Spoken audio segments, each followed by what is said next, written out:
na ngayong meeting na to, kaya nga pinasama din si Ella kasi dahil sa nangyari kahapon, ayaw namin mangyari ulit, iniiwasan natin na mangyari ulit. Huwag na kayong sasalita, huwag na kayong paparinig or any post na about doon sa issue na yun. Tsaka, Kaya ano na lang mga... nakipakialam. Kaya ano na yun, usapang matatanda niya. Kumbaga tayo, Okay na, nalabas nyo na yung sa loob. kalobin nyo yung sama nyo ng loob ng ulit, kung yung trauma, kung ano man yan. Kung nasaktan man kayo, siguro. Ako, Kasi marami pa kayong pagdadaanan. Ang nangyari kasi talaga, ako nakikita ko si Ella Dax. Alam ko kasi nangyari, lalo na kay Shilly.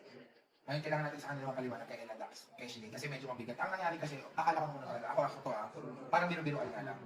Pero nung lahat tinanong ko yung mga taong involved, yung kay Ella parang kaya pa kasi si Ella nakita ko marunong lumaban. Si Shilly kasi hindi, matapang lang siya sa social media.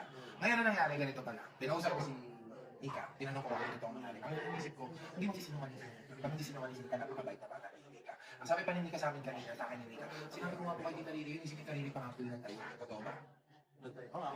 Kay Shilly. Ayoko na rin, sabi ko, yun na. Ikaw nung mga oras na yun, biro-biroan ba yun? Biruan siya, siguro as a friend, ano din yun, parang medyo na-off din ako. I'm sorry, siguro kayo. Siguro, oo. Friend kami, na kailangan itulong niya sa akin kasi totoo lang. Siya naman talaga nag-motivate sa akin mag-lapel. Pero ako talaga yung ginawa niya na parang, sige, magbabati tayo, pero mood ka muna. Papatawagan ka muna. Yung gusto ko malaman, bakit? Ayun yung, kasi si Hindi, Ella, ito naiintindihan ko, si Ella kasi hindi talaga. kalaban. Totoo talaga to ah. Kahit nakasaktan na si Ella, medyo parang si Shilly kasi hindi siya makalaban ng panahon ngayon kasi hindi pa naman siya yan eh. Napakabago ni Shilly nung panahon na hindi siya Ang mga nandun kasi nung ba, nung umalis lang. ang mga nandun kasi, nung umalis kami is, si Andrea Lim, ako, si Nika, si Shelin, si Yuki, si Kuya Kim, yun. So, wala. Ay, nandun ba? Oo, kasi tumatalak pa siya. So, ang nangyari is, parang, wala naman talagang mali si Shelin, parang, pinagtitripan lang na, parang pinagtatawanan lang na, oh, hindi, may kasalanan ka. Which is wala. Sa kanila kasi parang naging biro. Oo, Kay Shilly biro. kasi hindi Biro siya. siya, hindi sa akin. Off talaga yun. Sa akin na, kaibigan ko si Yuki, pero I look out, it's always happened, never home. You begin to feel like home, yeah.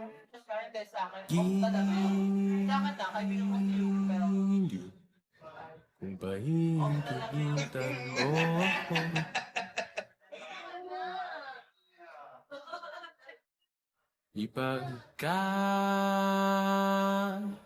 ipagkatiwala ko sana sa'yo ang puso ko. nakapunta ka.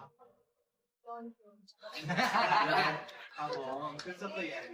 Hindi, pinapunta talaga kayo ni Ate dito ni Ate Mali. Kahit kung sabihin sa inyo na pupunta siya at gusto niya kayo mag-usap dahil sa nangyari.